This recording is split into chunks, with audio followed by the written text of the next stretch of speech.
Haleluya.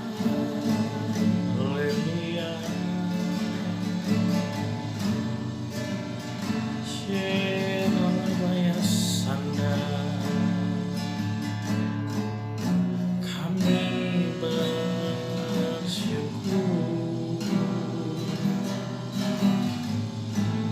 Terima kasih Tuhan. Haleluya.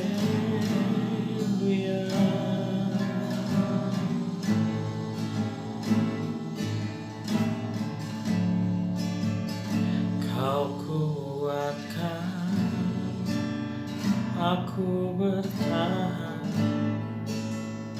Kau harapan dalam kesesakan. Kau buktikan kesetiaan-Mu Tuhan. Engkau Allah Immanuel. Kau kuatkan aku bertahan. Kau harapan dalam kesesakan. Kau buktikan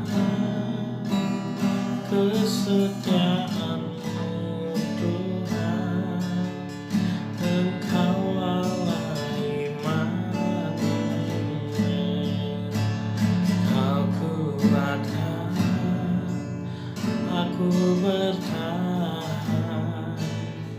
Kau harapan dalam kesesakan. Kau buktikan kesetiaan-Mu Tuhan. Engkau Allah Immanuel. Engkau Allah Immanuel. Engkau Allah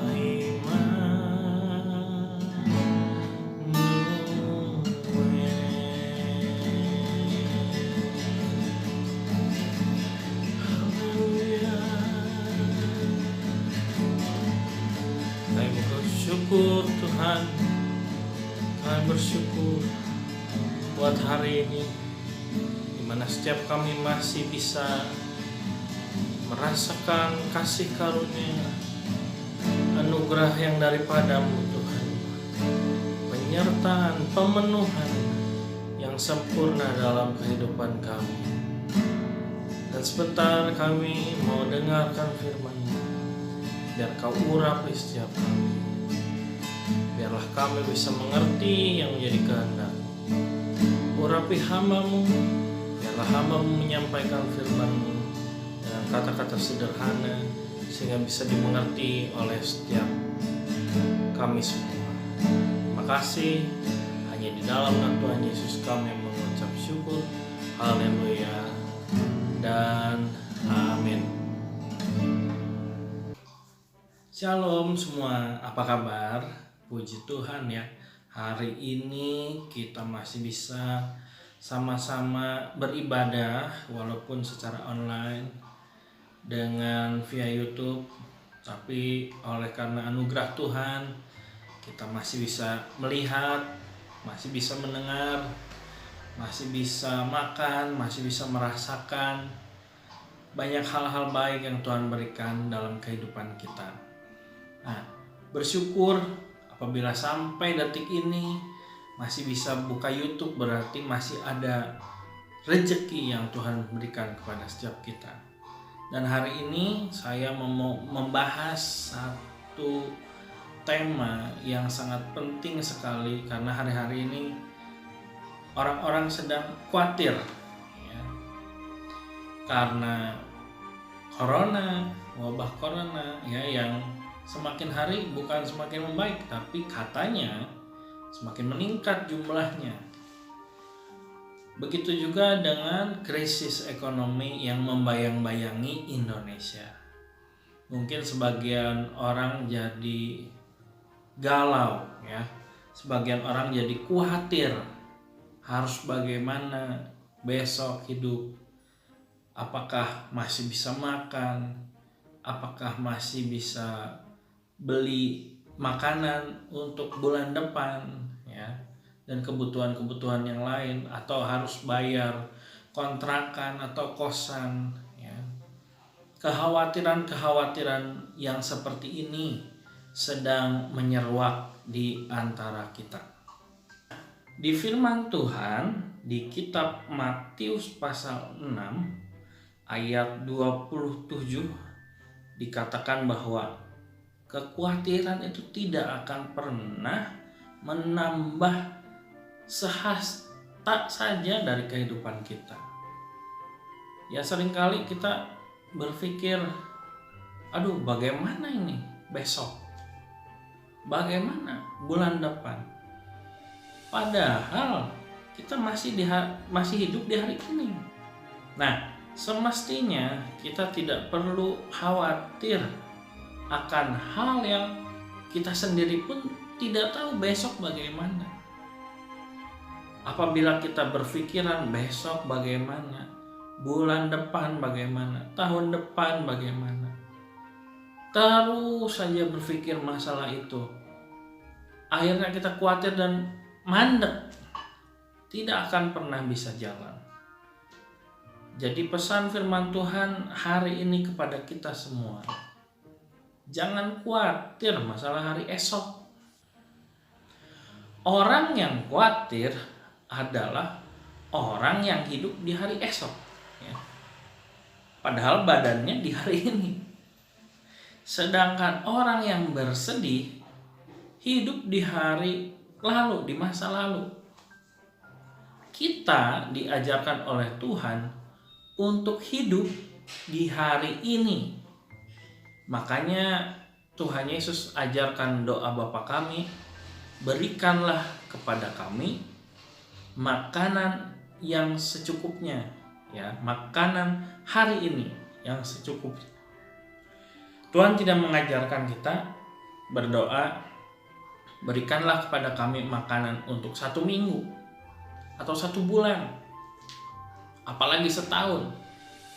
Karena Tuhan mengajarkan agar kita hidup di masa ini, di hari ini. Esok ada masalahnya sendiri. Jadi jangan khawatir untuk hari esok. Hidupilah hari ini. Syukurilah hari ini. Apa yang ada di hari ini. Apa yang Anda makan hari ini. Apa yang diminum hari ini.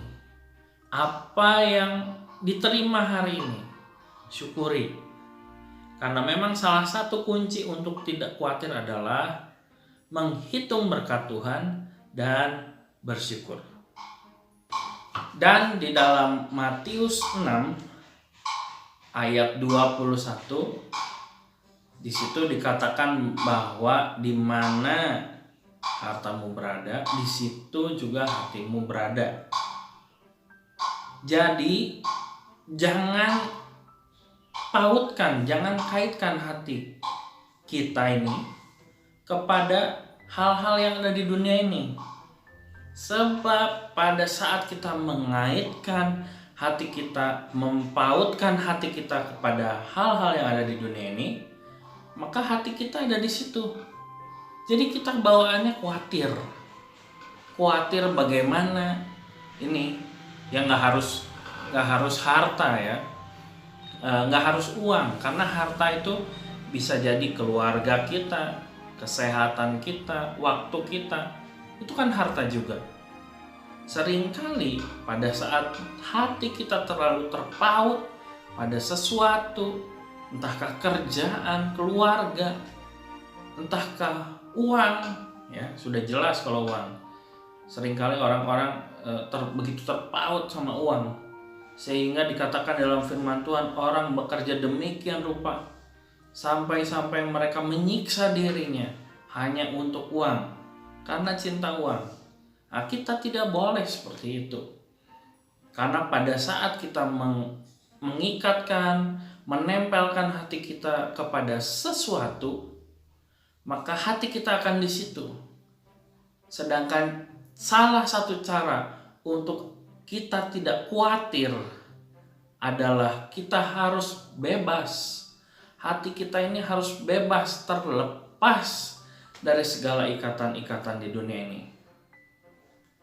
Ya, dikatakan firman Tuhan, apabila kamu mau mengikuti aku, kata Tuhan, maka jualah seluruhnya, lalu ikutlah aku.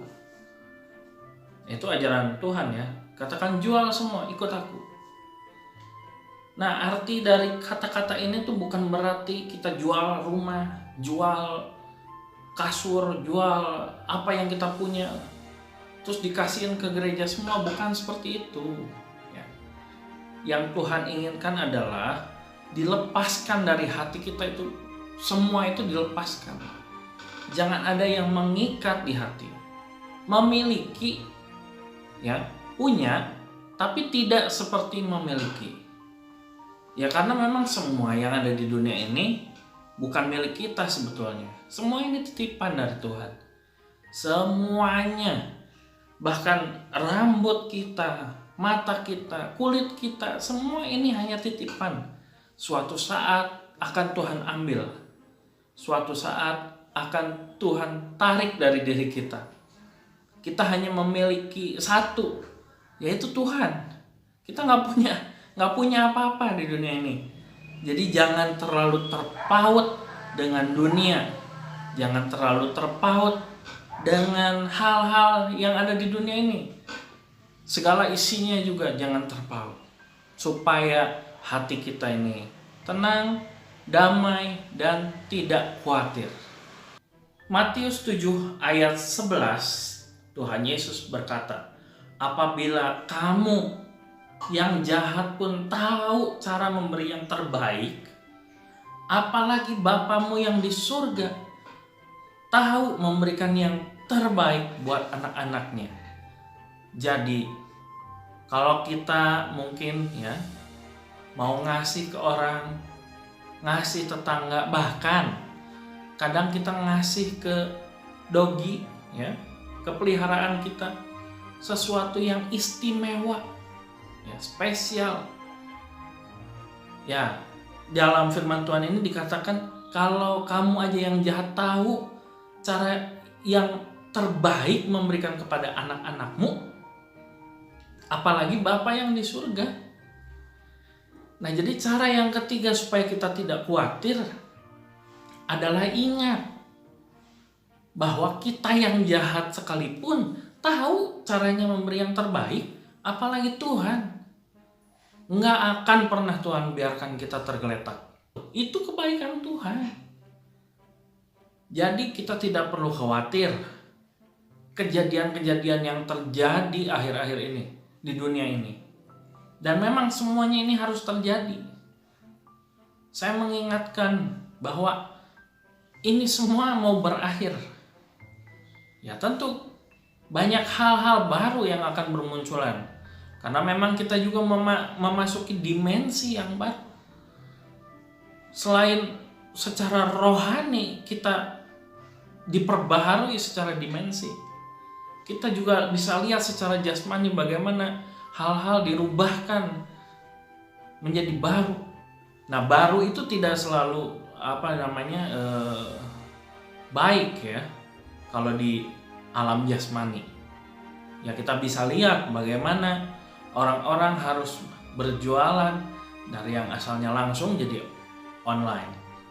Yang ngajar ya sekolah asalnya tatap muka langsung jadi online. Semuanya serba online. Walaupun katanya pada saat online itu ada radiasi dan lain sebagainya. Nah, itu kan tidak selalu positif. Nah, tapi yang terpenting sebenarnya kita mesti fokus bukan pada jasmani yang kelihatan. Kalau kita lihat yang jasmani kita pasti akan takut. Ya, Mazmur 91 dikatakan bahwa sebelah kiri 1000 orang rebah, sebelah kanan 1000 orang rebah. Bagaimana kita santai? Nggak bisa. Kita lihat 2.000, ya berarti hampir 2.000 orang rebah, jatuh di sisi kiri kanan kita.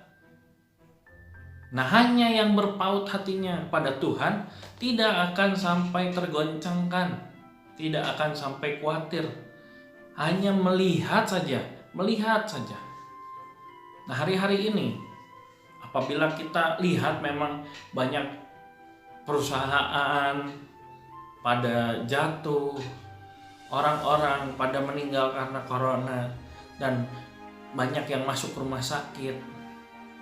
Jangan khawatir, jangan khawatir, sebab rambutmu pun terhitung. Itu firman Tuhan. Bahkan rambut di kepala itu terhitung. Kalaupun jatuh, itu seizin Tuhan. Firman Tuhan berkata demikian. Jadi, yuk mari sama-sama. Yang pertama, agar hidup kita di hari ini jangan memikirkan hari esok. Artinya, bukan berarti tidak boleh merencanakan hal yang akan terjadi hari esok, bukan. Tapi jangan mereka-rekakan, aduh jangan-jangan besok begini, jangan-jangan bulan depan begini, atau jangan-jangan tahun depan begini. Jangan mereka-reka. Lakukan saja yang terbaik. Kalau kerja, kerja yang terbaik. Kalau ibadah, ibadah yang terbaik.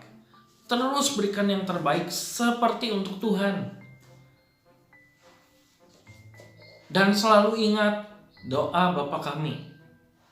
Berikanlah kepada kami makanan hari ini yang secukupnya. Berikanlah kepada kami makanan hari ini yang secukupnya.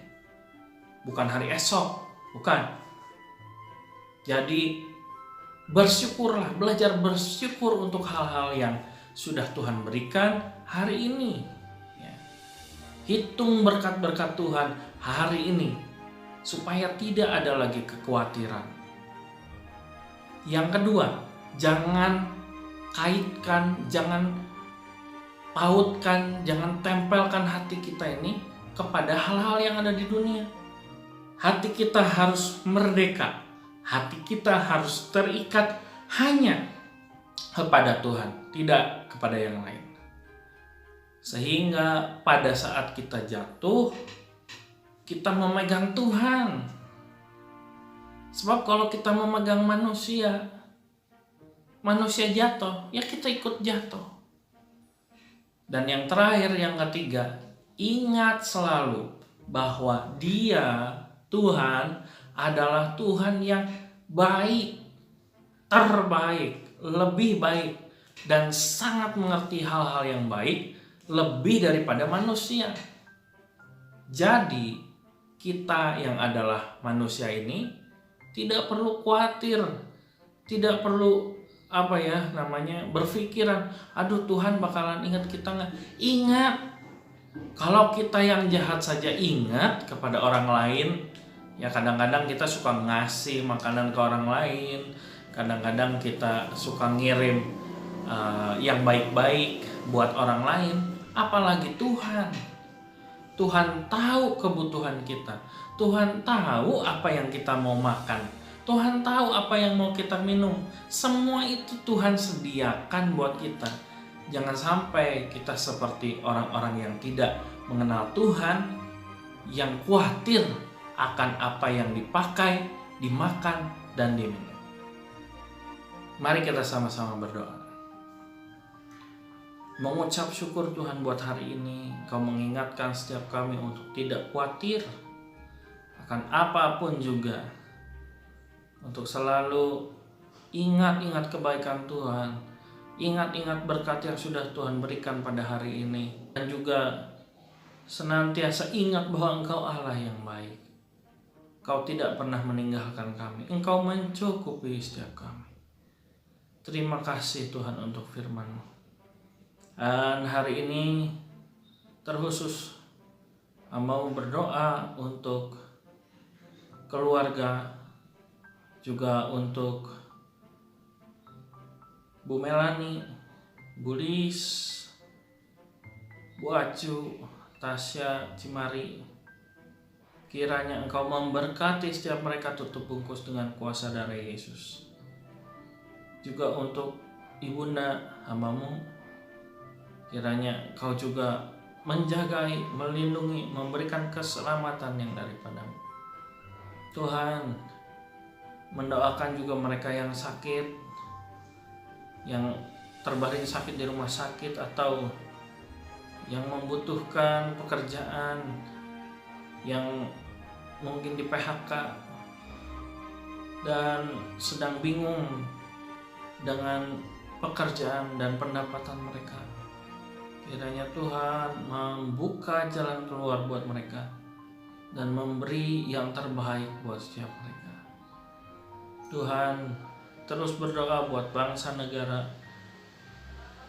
Indonesia, kiranya Engkau pulihkan, Engkau jamah. Biarlah juga pada saat-saat ini kami tolak krisis ekonomi, resesi dari Indonesia, kami tolak dalam nama Tuhan Yesus. Biarlah kesejahteraan ada atas bangsa ini, damai sejahtera juga Tuhan.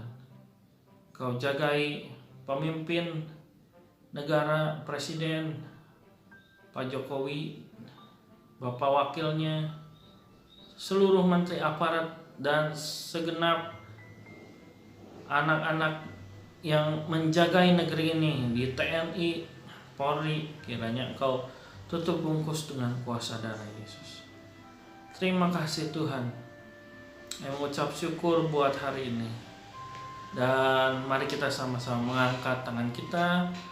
Terimalah segenap berkat, kasih karunia, dan sukacita dari Allah Bapa melalui putranya yang tunggal Tuhan Yesus, dan persekutuan yang manis dengan Roh Kudus menyertai setiap kita mulai saat ini sampai selama-lamanya. Hanya di dalam nama Tuhan Yesus, mari kita sama-sama katakan amin. Terima kasih, Tuhan Yesus memberkati kita semua.